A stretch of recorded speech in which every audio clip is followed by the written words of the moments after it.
Well, this is the very latest pre-Ridley Scott mixing studio where we mix the film Trainspotting. And I say pre-Ridley Scott because it's actually, we're sort of guinea pigs for him. He comes in next week, really, with his new movie White Squall, so we're the prototypes, really. It's never been used before.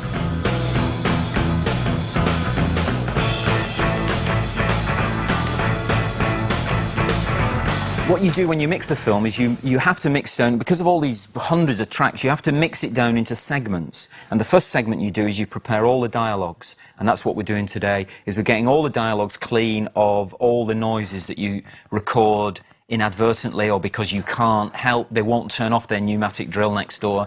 You try and ease all those out through all these tweeters and things like that. And then you've got all the dialogues, then you put the footsteps on, which is people walking up and down stairs and things like that. And then you have the sound effects, which is like doors slamming or things hitting people on the head or things like that. And the fourth one is music. And then the final mix, the editor, the sound editor takes all those four elements and mixes them together on 4 levels like this. And you knit the film together. Pain and craving. Need like nothing else I've ever known will soon take hold of me. It's on its way. It's incredible what you can do with sound. There's various sequences in this. There's a couple of hallucinatory sequences in it, which is particularly useful for. And also, we've used source music throughout it rather than a score.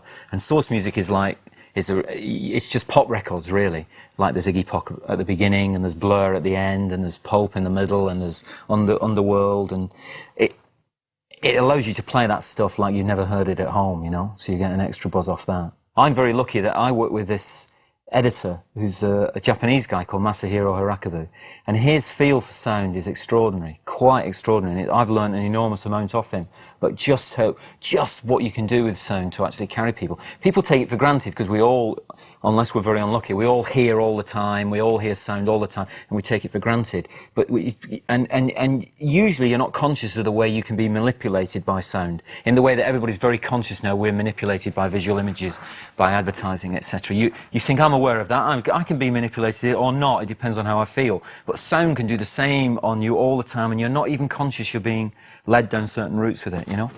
I mean, it's the whole thing about if you play one sort of track on one image, it means one thing.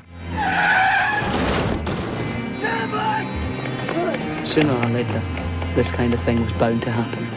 If you play another track on the same image, it means something completely different to an audience.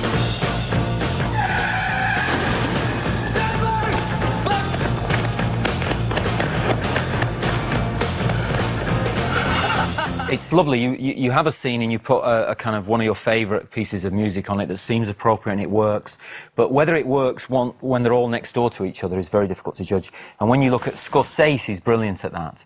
And people, I think lots of people think they can imitate it. It's very difficult to pull off. People tire of it very quickly. Because there are certain associations you have with certain pieces of music, which actually can kind of work against a scene for you. You know, that people are reading certain things into it because of that. Whereas soundtrack music, you know, like scored music, can actually be much more smooth and manipulatively and lead you into things that you're not conscious of, really.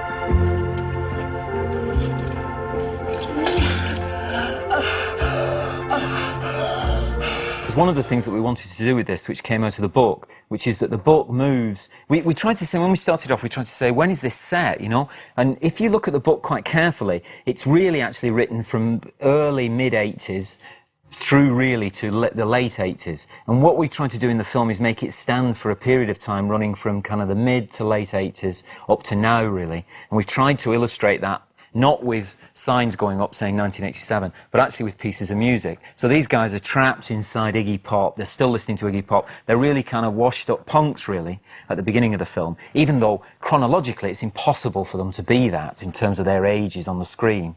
But by the time you reach the end of the film, there's actually a wonderful Pulp track in it, and there's a Blur track in it, and there's a lot more modern stuff, like they go through, so they move through the kind of house scene and the rave scene, and that's represented by Underworld. There's a couple of wonderful Underworld tracks in it, and then we end up with with Britpop, I guess. So we've tried to kind of shape the chronology of the film through the music.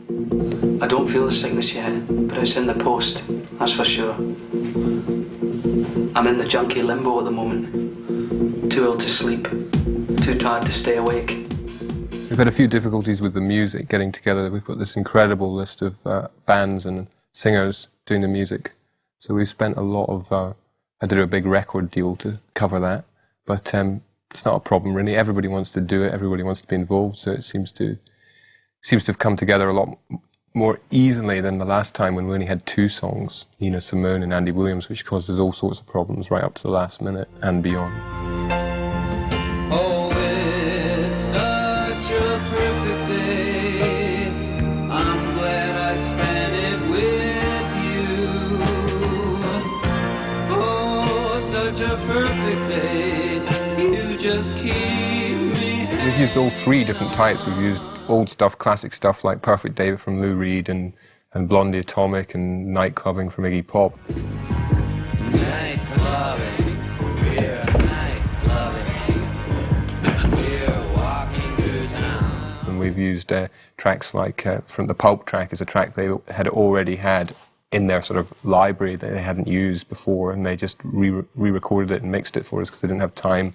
And Left Field and Damon from Blur have actually written new songs and composed them, and Sleeper went in and recorded Atomic for us. I think it was because Bowie had read it and agreed to it and thought it was a cool script, is what the exact words we got back from him were, which Irvin in particular, Irvin Welsh, was very excited about that David Bowie liked it.